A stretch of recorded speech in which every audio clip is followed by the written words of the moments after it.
आज के इस अनिश्चितकालीन आंदोलन में शामिल सभी योद्धाओं का मैं क्रांतिकारी अभिनंदन और स्वागत करता हूं। इस मंच में उपस्थित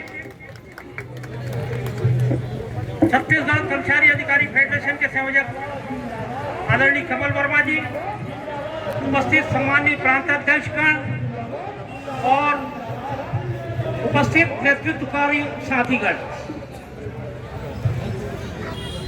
छत्तीसगढ़ कर्मचारी अधिकारी फेडरेशन के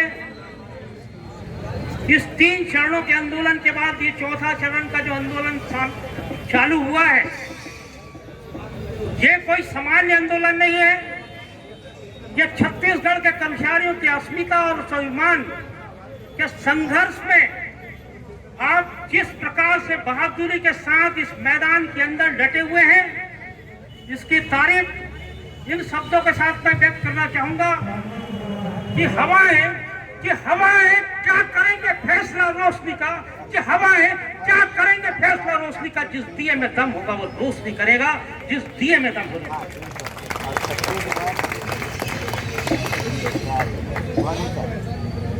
आदरणीय साथियों, आप जानते हैं छत्तीसगढ़ के कर्मचारी अधिकारियों का इस प्रदेश के विकास में कितना बड़ा योगदान है, और दुर्भाग्य का आज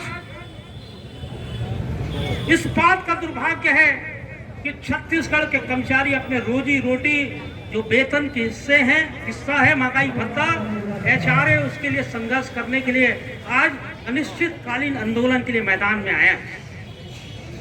ये कोई साधारण घटना नहीं। जिस प्रकार से आपने 5 दिवसीय निश्चितकालीन आंदोलन इस प्रदेश के अंदर 100% आपने पूरे जिलों में जो हड़ताल की है, वो ना कोई लेखनी है, ऐतिहासिक है और ट्रेड यूनियन के इतिहास में मील का पत्थर साबित हुआ है। साथियों, जिस प्रकार से छत्तीसगढ़ के आज न्यायिक कर्मचारी हमारे साथ हैं, जिस प्रकार से कनिष्ठ प्रशासनिक सेवक संघ के तहसीलदार और नायब तहसीलदार के लोग शामिल हैं, जिस प्रकार से सभी वर्गों के कर्मचारी कंधे से कंधा मिलाकर आज के आंदोलन में सम्मिलित हैं, ये कोई छोटी घटना नहीं है। ये इनका एक आक्रोश है कि उन्होंने किस प्रकार से इस आज जो वर्तमान शासन है उस पर किस तरह का विश्वास किया है।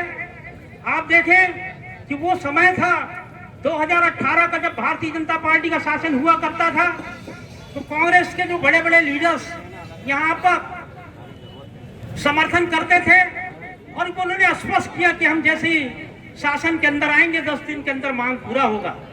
उन्होंने अपने घोषणा पत्र में भी इसको सम्मिलित किया। हमारे कर्मचारियों ने विश्वास किया और इस प्रकार की सरकार बनी, और केवल सरकार ही नहीं बनाया, उन पर विश्वास किया और उनके साथ कंधे से कंधे मिलाकर चलने लगे। आपको मालूम है कि जैसे ही सरकार की शुरुआत होती है,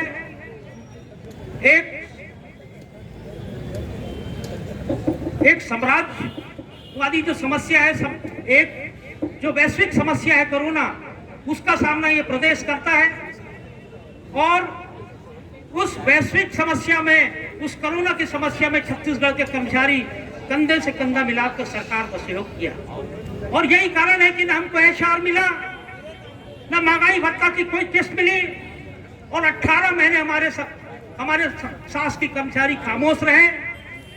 और इस कोरोना के काल पे आप जानते हैं हमारे स्वास्थ्य विभाग के कर्मचारी 12-12 घंटे PPE किट पहनकर उन्होंने अपनी उत्तरदायी ड्यूटी निभाई, लोगोगों की जान बचाई। हमारे अन्य विभागों के लोग जो कॉन्ट्रैक्ट ट्रेसिंग के अंदर करके काल कलवित हुए, हमारे 1168 साथी इस पर शहीद हो गए और उन्हें अपने बलिदानों की आहुति दी। तो इस प्रकार से कर्तव्य के पथ पर डटे रहे। उसके बाद जब कोरोना की स्थिति धीरे धीरे ठीक होने लगी, आर्थिक स्थिति, आर्थिक गतिविधियां बढ़ने लगी, तो आपने देखा कि जो 2019 का जो 5% की जो राशि है वो हमको 2021 में प्राप्त होता है और हमारी लगभग 24 महीने की एरियस की राशि सरकार जो है देती थी से वो नहीं दी। वो हमारे परिवार का सहारा है, वो एरियस हमारे बुढ़ापे का सहारा है। लेकिन आपने देखा उसके बाद फिर आपने देखा जब 11% का डीएस केंद्र सरकार जब बढ़ाती है कोरोना के बाद, तो उसके बाद फिर मई 2002 में 5% की डीए की घोषणा सरकार करती है। उस समय भी आपने देखा कि आपको लगभग 12 से 13 महीने का आपका एरियस डुबा दिया गया। अभी 1 अगस्त से फिर 6% दिया। इस प्रकार से 28% केस पे हमने स्टेज पे पहुंचा है। लेकिन आपने देखा इस 13 महीने की राशि फिर 6% की राशि, और इस प्रकार से उन राशियों को अगर इकट्ठा कर लिया जाए, अभी माननीय मुख्यमंत्री जी का यह बयान कि 1% के लिए यहाँ पर हड़ताल के अंदर है, सौदेबाजी हो रही है। मैं विनम्रता से उनसे अनुरोध करता हूँ कि आप कि हमेशा छत्तीसगढ़ कर्मचारी अधिकारी फेडरेशन सम्मान करते रहा है। जब आपने जो भी किया आपने हम लोगों ने सम्मान किया, सहजता से हम लोगों ने स्वीकार की। लेकिन आज 16% की राशि जो एरियस के अंदर है, एक 4 क्लास क्यून की भी राशि जो है 80 से 84 हजार है, और एक टॉप क्लास 1 अधिकारी की राशि जो 5 लाख के करीब है। औसत जो हमारे बहुत सारे लेक्चरर्स हैं, जो क्लर्क्स हैं, उनकी अगर एरियस की राशि गणना किया जाए तो 2.5 से 3 लाख, 3.5 लाख जो परिवार का सहारा बन सकता है वो साथी वो सरकार नहीं दे रही है। अगर वो हम ये कहते हैं कि हम 6% के लिए भी अंदर तैयार हैं, पर आप देय तिथि से घोषणा कर दीजिए, और आपके पास पैसा नहीं है तो जीपीएफ में डाल दीजिए, और जीपीएफ आपके पास बिल्कुल पैसा नहीं है तो 5 साल के लिए सीज कर दीजिए। तो आपको केवल आदेश करने की जरूरत है, पैसे की जरूरत नहीं है। तो हमारे छत्तीसगढ़ के तो एक साधारण से साधारण कर्मचारियों का हित होगा, हित संवर्धन होगा। तो साथियों, और इस आक्रोश को लेकर हमारे लोग यहाँ पर इस आंदोलन में 22 तारीख का निश्चितकालीन आंदोलन के अंदर सम्मिलित हुए हैं।